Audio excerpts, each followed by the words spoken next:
It's exciting that WQA has a new PFAS portal on the WQA website. And to talk about it in this podcast of WQA Radio are Eric Yegi, WQA's Technical Affairs Director, and Brianna Pazatic, the Technical Affairs Manager at WQA. So welcome to you both. Appreciate you joining us. Thanks, Wes. Thanks for having us. We are going to begin this whole discussion with the video that Eric hosts that is kind of the featured element of the PFAS portal. And it's the 5 things you need to know about PFAS. So let's play that now, and then we'll talk a little bit later about the video and the other resources on this new PFAS portal. Water treatment professionals all across the world are fielding inquiries about a class of chemicals known as PFAS. And in this video, I'm going to explain 5 things every water treatment professional should know about this class of chemicals. Hi, I'm Eric Yegi, the Technical Affairs Director for the Water Quality Association. Number 1, PFAS stands for per- and polyfluorinated alkyl substances. These are man-made chemicals, meaning they are not created through natural chemical processes in the environment. These chemicals were unregulated for many decades, and no one can say exactly how many different PFAS there are. The latest estimates suggest that anywhere from 6,000 to 14,000 different forms of PFAS have been created. PFAS are extremely resistant to chemical, biological, and heat degradation. These unique properties make them very useful in our modern world. Number 2, these chemicals are everywhere. PFAS are used in almost every industry. They are used in cosmetics, clothing, toilet paper, ski wax, non-stick cookware, food packaging, firefighting foam, dental floss, electronics, and many other products. And PFAS are found everywhere across the world. PFAS have been found at the North Pole, in Antarctica, at base camp at Mount Everest, in many different plants, animals, and fish. And virtually every person that has been tested for PFAS was found to have a cocktail of various PFAS chemicals in their blood. Number 3, PFAS have found their way into our drinking water supplies. Once these chemicals enter surface waters and groundwater aquifers, the same properties which make them useful in a modern industrial world also make them very persistent in our water supplies. Number 4, PFAS can cause serious health issues.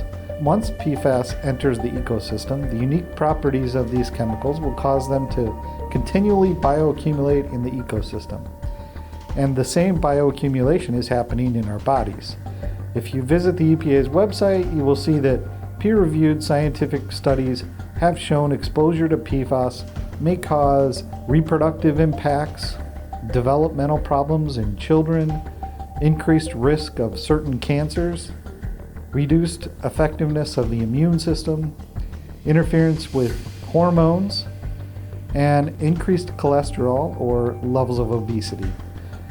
And we know the most about 2 specific PFAS chemicals, PFOA and PFOS, that were voluntarily phased out of production in the US by 2015. And we know the least about the next generation of PFAS chemicals which are currently in use. In fact, we don't even have a comprehensive list of which PFAS chemicals are currently in use. Number 5, there are simple devices you can install to protect your customers from PFAS. The 3 technologies most commonly used to remove PFAS from drinking water are anion exchange, carbon filtration, and reverse osmosis or RO. Now, not all anion exchange and carbon systems and RO systems are designed to remove PFAS. In fact, most are not. The best practice is to look for systems that have been independently certified to remove PFAS. I hope this information has been helpful, and please reach out to WQA if you have any questions.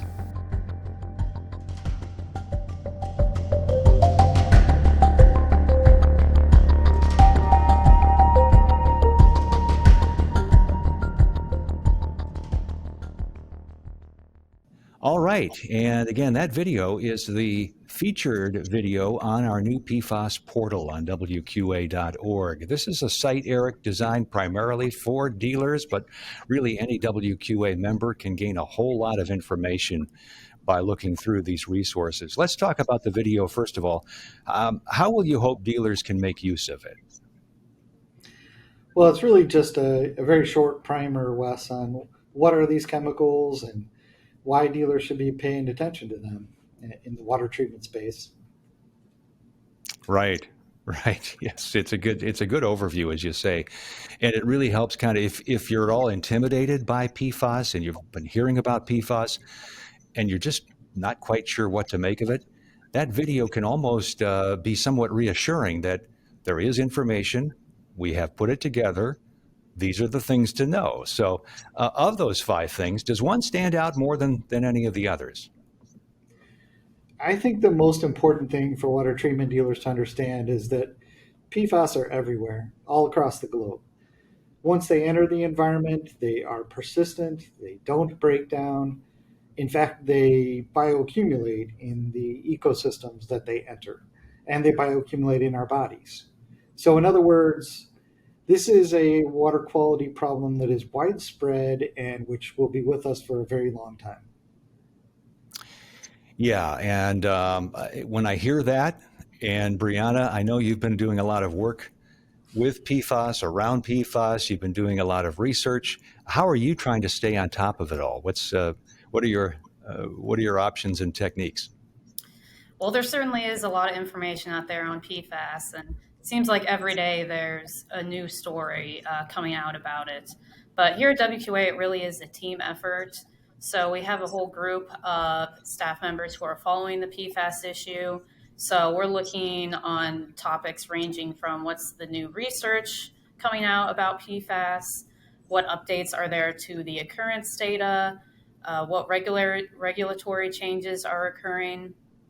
And then we also have members who are very involved with PFAS who are very good at bringing issues to our attention as well, which we do our best to address through our member education. So a lot of different ways we're getting information on PFAS and just doing our best to stay on top of everything that's happening in this space. Yeah, and since we had really quite a bit of data and information collected, we wanted to put things together so that it would be easy for dealers, again, primarily, to go to a place and have access to this information. So let's talk about the new PFAS portal and how dealers can understand PFAS and really help answer customer questions. Eric, I know that's really kind of the point of it, right? We have to make sure they know what to say and do when it comes to dealing with their customers. So let's step through the process here. So let's step through the resources that we have. What are we offering? So, as you said, Wes, the PFAS portal is where we're collecting all of the resources that WQA has, which are specifically written for dealers. We have videos, we have guidance documents, we have a downloadable handout that dealers can give to their customers. There's technical information. You can think of it as a one-stop shop when it comes to PFAS, specifically designed for water treatment dealers. Yeah, that's great. And Brianna, Eric mentioned this guide. Can you tell me more about that? Sure. So we developed a guide with consumers in mind. So it's a simple handout, one page front and back, covering the very basics of PFAS. So what are PFAS? Why are we concerned about them? How might you be exposed? If your water contains PFAS, how do you treat for that? And also has information on finding a qualified water treatment professional to help walk them through how to handle PFAS. It could also be used by dealers as a handout for their customers if they have questions about PFAS. Yeah, I think it's going to be a very valuable tool, and it will be one of those items where, again, you can just simply leave it behind as you walk out the door. And then, Eric, we're also talking about the chemistry, so that if one wants to get a little bit more into the details, right, of PFAS, they can do that as well. Yes, well, as a chemist, I guess chemistry is not always the favorite topic of dealers, right? But as a chemist, I don't really understand why. It should be everybody's favorite topic. But on the portal, we provide the information that dealers need to know about PFAS in very easy to understand terms. But yes, we do link to the WQA knowledge base, which has more detailed technical articles on PFAS, including the chemistry. Right. And the knowledge base is one of the member benefits of being a WQA member. So the things we're talking about here essentially are for members. So we're happy to direct you to WQA membership if you're not yet a member but would like to take advantage of these resources. So let's talk about treatment. In your video, you did talk about treatment, Eric. Let's talk about what dealers need to know about that aspect. So the mainstream technologies for PFAS treatment have been activated carbon and reverse osmosis for point of use installations, or anion exchange for point of entry installations. Now, many of these products, many of the treatment products have already been independently tested and certified to remove PFAS, or at least the manufacturer can provide you with test data showing which PFAS it can remove effectively. But there's new PFAS chemicals constantly being detected in the drinking water, and the EPA is proposing new limits for PFAS in drinking water. So right now it's all kind of a moving target. So in many cases, it may be necessary for dealers to do additional testing before and after treatment in the field just to ensure adequate PFAS removal. And another thing to keep in mind is dealers should keep an eye on emerging technologies in this space. Because PFAS are so prevalent and widespread in the environment, like we talked about, they are everywhere. There's a lot of money being spent on research and development of new technologies that will remove PFAS from drinking water. And I anticipate that some of those technologies will impact the point of use and point of entry industry in the next 3 to 5 years. So something else to keep an eye on. Right, and a lot of that new technology will be front and center at upcoming WQA convention and exposition shows. So just another reference there to what WQA has to offer. So, Brianna, we also talk about or touch base on the regulatory side of things, right? Right. So as Eric mentioned, the EPA has proposed new national primary drinking water regulations for 6 different PFAS compounds. So on the PFAS portal, we have a brief overview on what those proposed regulations are, as well as the comments that WQA submitted to the EPA regarding those regulations.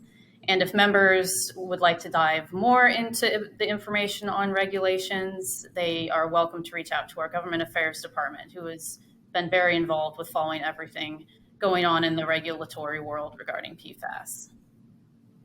Excellent. And we should also point out, if we haven't already, that this is going to be a situation where we'll continue to add more information, more news, more videos, etc., as time wears on, as we learn more about PFAS and try to figure out what is the best way for our members to move forward with this information. So we do have a lot of information already on the new PFAS portal, but we will just say, hey, it'll be something to keep checking from time to time. But also, Eric, what if they have questions? What if members have questions and they're not finding a specific answer? What would you suggest? Well, you can always reach out to us with general inquiries at WQA@WQA.org, or core and premier members can reach out to the technical affairs group, Brianna and I, in other words, for member technical support. All right. Well, we invite you to check out the new page. And it's been the culmination of a lot of work on WQA staff and also some feedback from WQA members. So we appreciate all of that and the work that's gone into it. Again, we have been featuring our Technical Affairs Director, Eric Yagi, and Technical Affairs Manager, Brianna Pozadik. So thanks both of you for joining us on WQA Radio.